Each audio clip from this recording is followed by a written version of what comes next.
Hello! Welcome to episode 199 of the Farm Traveler Podcast. Crazy, we've almost made it to 200, which will actually be next week.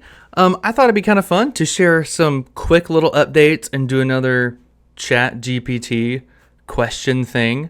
So I typed in some questions into Chat GPT. Try saying that 10 times fast. But I'm uploading this on the podcast as well as YouTube. So if you want to watch it on YouTube. If you want to listen while you're driving, working out, doing whatever it is you're doing right now, listen on the podcast. So to use Chat GPT, I've learned from watching countless other YouTube videos that it's best to get the Chat GPT, to ask you questions what better understands you. And so that's what I did. And I was like, hey, ask me some questions about my podcast, Farm Traveler, and help me come up with some talking points. And it was like, okay, what's your show focused on? Yada, yada, yada. So here are a couple of questions that I thought would be super fun to talk to you about the show, about, why we've been doing it for almost 200 episodes, what's to come, what are some of the big overarching themes, and all that good stuff. So here we go. Number one, what inspired you to start Farm Traveler? Was there a specific event or experience that sparked your interest in agriculture and farming? So my grandpa had a catfish farm growing up. That was super cool. That was like the most direct thing I had to farming. And then I was in FFA, Future Farmers of America is what it was. It's now the National FFA organization. So did that, was a state officer in Florida, taught high school ag for 2 years, and then left, kind of missed agriculture, staying relevant and staying active in it. And Allie, my wife, was like, hey, you should start a podcast, or you should start a blog. So I did that. And then about 2019, when podcasts started booming, we started ours. So yeah, it's been fun. 200 episodes. I hope you've enjoyed them for everybody that's been listening. And again, thank you. There are some OG listeners, so I appreciate you. And I hope you're going to be around for a lot longer. Number two, how do you select the farms and agricultural practices that you feature on your podcast? So at the beginning, I want to say shotgun start, but that's not really the correct term. But anyway, I was trying to get everybody, all farmers, all ranchers, to learn from it. But I learned that wasn't focused enough. And so I've been slowly trying to focus it on agritourism and direct to consumer. So AKA like two awesome ways you, the consumer, can interact with farmers, whether that's going to their farm, touring it, buying stuff there, or ordering from farmers directly online and all that good stuff. So I think those two entities, those two ideas of buying are amazing. And it's super great because they both really dramatically shorten the food supply chain. Consumers can know exactly where their food comes from. Farmers can know exactly who their consumers are. So I think it's a win-win. I think focusing on those two areas are really key, and I'll continue to do that for the show. But also, if there's really some good, interesting technology like drones or hydroponics, vertical farming, stuff like that, then I want to have that on the show because I think that is a really cool side of the industry that a lot of people don't think about. And so I think that needs some coverage, but we really also want to focus on how you can connect with farmers. So great question, Chat GPT. What are some common misconceptions or myths about farming that you have come across in your conversations with farmers? Some common ones include organic doesn't use pesticides. It does. A common one coming from kids is, wait, chocolate milk doesn't come from brown cows? It does not. So this is probably the most common misconceptions that you hear all the time. And it's really cool to hear stories from farmers that have agritourism, or maybe they go to farmers markets. They can talk with the consumer face to face, and usually it's a great educational opportunity because consumer can ask some questions, farmers can educate. And from a lot of farmers that I hear, you have a lot of light bulb moments. And so you really get to hear these stories about them saying hey, yeah, this consumer asked me this, told them, gave them my honest opinion, and it changed their outlook. They're like, oh my gosh, I had never thought about that. So I think that's a really cool perspective to get from the farmers.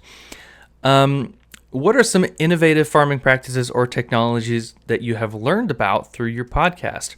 Things like vertical farming is amazing.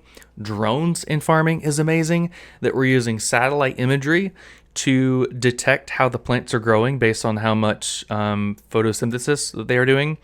And with that, you can gauge what soil, what areas in the soil need to be amended. So maybe they're growing poorly in section B because they need more phosphorus. And maybe they're growing super well in portion A, and we can see because they have, I don't know, great amount of soil, great amount of nutrients in the soil.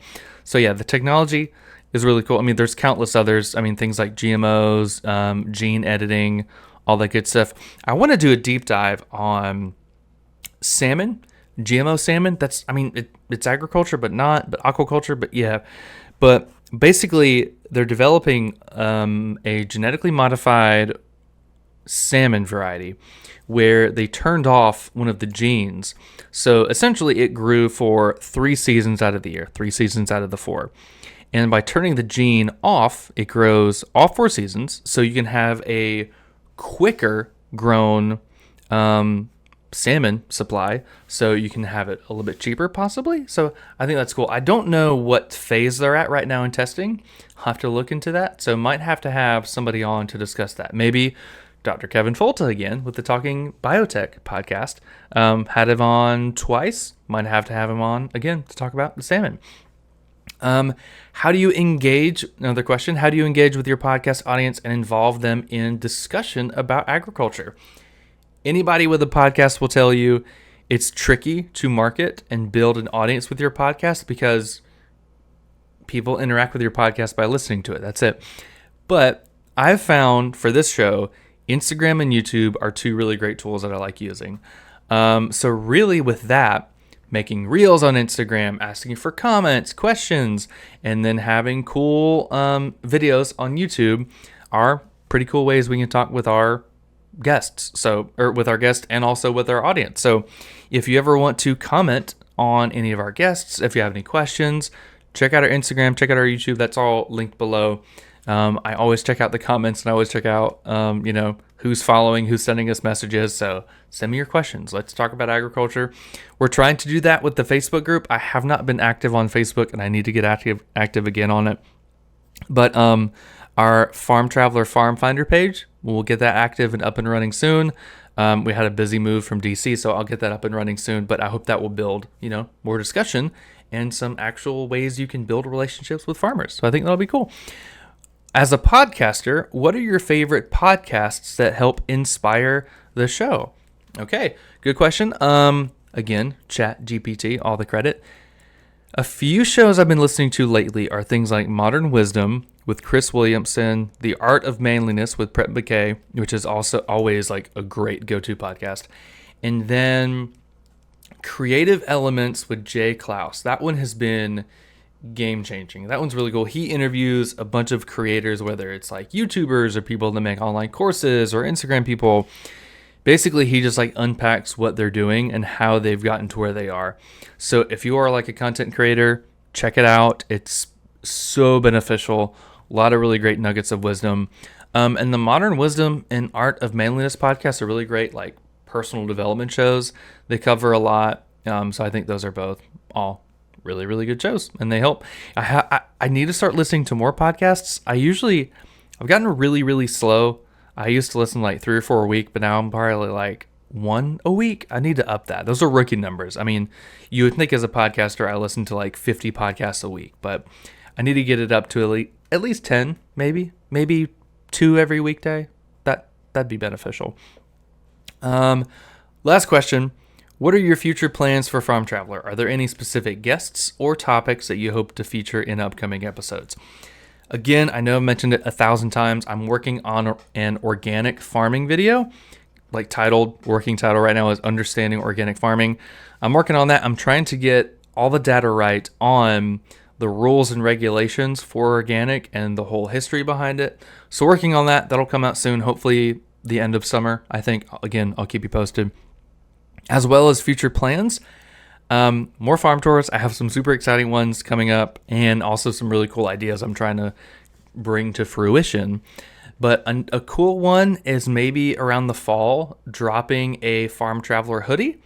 The shirts and hats did really well. So hopefully the hoodies will do well. Those will be coming hopefully in the next couple of weeks. Allie's going to be our graphic designer because I suck at designing stuff. So I think she'll come up with some really good designs. I might post them on Instagram once we finalize something. So look for that also very soon. Great questions from ChatGPT. Again, check out ChatGPT. There are a lot of really good tutorials on YouTube if you want to learn how to use it for writing or for content creation. I'm not using it a ton, but using it every now and then has been pretty productive. So I like it.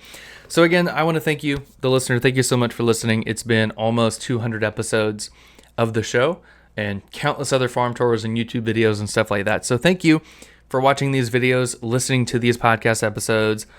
Always so thankful of you, whether you're a friend, a family member, whether you're mom and Bruce and dad and Penny or whoever else might be listening. Thank you all so much.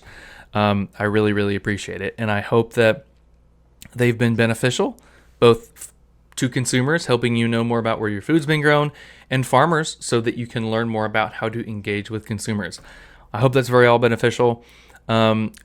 Going forward with episode 200, it's going to be a little bit different of a format. I'm going to try to hook people a little bit better at the introduction about who the guest is, what we're going to be talking about, and also a little bit different music. So look for that. That'll be coming either next week on the 28th or on July 5th.